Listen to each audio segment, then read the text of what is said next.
करता करे न कर सके, गुरु किए सब होए। सात द्वीप नौ खंड में, गुरु से बड़ा न कोय। गुरु गोविंद दो खड़े, काके लागू पाए। बलिहारी गुरु आपने, गोविंद दियो बताए। आप सभी को गुरु पूर्णिमा पर्व की हार्दिक शुभकामनाएं। आप सभी पर गुरु की कृपा हमेशा बनी रहे। आषाढ़ पूर्णिमा को देश भर में गुरु पूर्णिमा के रूप में मनाया जाता है। यह पर्व भारतीय संस्कृति और धार्मिक परंपराओं में अत्यंत महत्वपूर्ण स्थान रखता है। गुरु पूर्णिमा का दिन गुरु के प्रति श्रद्धा और सम्मान प्रकट करने का एक विशेष अवसर होता है। आइए जानते हैं 2025 में गुरु पूर्णिमा कब है। गुरु पूर्णिमा की तिथि 10 जुलाई दिन गुरुवार को 1:36 से शुरू होगी, जिसका समापन 11 जुलाई देर रात 2:06 तक रहेगा। उदया तिथि पड़ने के कारण 10 जुलाई को गुरु पूर्णिमा का पर्व मनाया जाएगा। साथ ही सत्यनारायण व्रत भी 10 जुलाई को ही रखा जाएगा। आइए अब जानते हैं गुरु पूर्णिमा 2025 के शुभ मुहूर्त। इस दिन ब्रह्म मुहूर्त सुबह 4:10 से 4:50 तक होगा। अभिजीत मुहूर्त सुबह 11:59 से 12:54 तक होगा। विजय मुहूर्त दोपहर 12:45 से 3:40 तक होगा। गोधूली मुहूर्त शाम 7:21 से 7:41 तक रहेगा। भारतीय संस्कृति में गुरु का स्थान सर्वोपरि है। गुरु शब्द संस्कृत भाषा से आया है, जिसका अर्थ है अंधकार से प्रकाश की ओर ले जाने वाला। गुरु ही वह व्यक्ति है जो हमें अज्ञान के अंधकार से ज्ञान के प्रकाश की ओर ले जाता है। आइए जानते हैं गुरु पूर्णिमा का क्या महत्व है। गुरु पूर्णिमा का पर्व महर्षि वेदव्यास के जन्म दिवस के रूप में भी मनाया जाता है। महर्षि वेदव्यास ने वेदों का संकलन किया और महाभारत जैसे महाकाव्य की रचना की। इसीलिए इस दिन को व्यास पूर्णिमा भी कहा जाता है।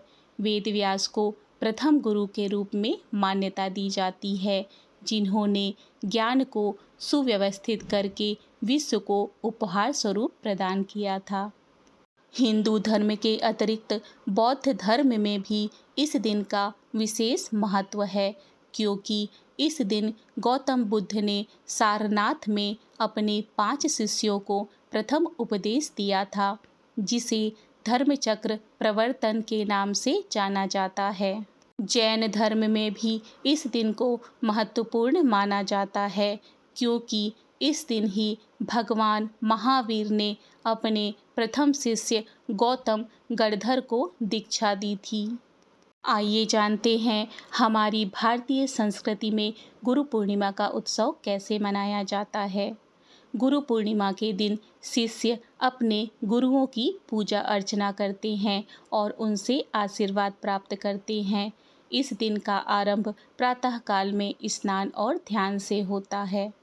इसके बाद गुरु की पूजा की जाती है, जिसमें फूल, फल, वस्त्र और मिठाइयाँ अर्पित की जाती है। कई स्थानों पर विशेष भजन कीर्तन और सत्संग का आयोजन भी किया जाता है। कई लोग इस दिन उपवास भी रखते हैं और अपने गुरु के दिए हुए ज्ञान और उपदेशों का अनुसरण करने का संकल्प लेते हैं।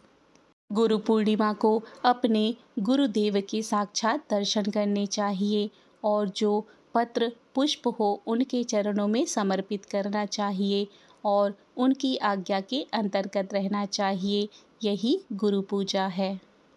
गुरु हमेशा सम्माननीय है, लेकिन विद्यार्थी गुरु पूर्णिमा के दिन अपने गुरुओं का सम्मान करे, उनसे आशीर्वाद ले और उनकी पूजा करे। इस दिन विद्यार्थी अपने गुरुओं को उपहार दे सकते हैं, जैसे कि कोई पौधा, चॉकलेट या फिर अन्य वस्तुएं, जो भी उनके गुरु को पसंद हो। इसके अलावा विद्यार्थी गीता का पाठ कर सकते हैं, गुरु मंत्रों का जाप कर सकते हैं और मंदिर में जाकर भगवान के दर्शन कर सकते हैं। जब भी कोई शिशु इस दुनिया में आता है तो उसकी प्रथम गुरु उसकी माँ होती है। पिता से अपने बच्चों को संस्कार मिलता है, वे हमेशा उनके साथ खड़े रहते हैं, एक पथ प्रदर्शक की तरह। अपने माता पिता का सदैव सम्मान करें। इस तरह से गुरु पूर्णिमा की जानकारी पूर्ण होती है। इसी तरह की धार्मिक जानकारियों के लिए मेरे चैनल को सब्सक्राइब करें। मिलते हैं अगली धार्मिक जानकारी के साथ। जय श्री कृष्ण। राधे राधे।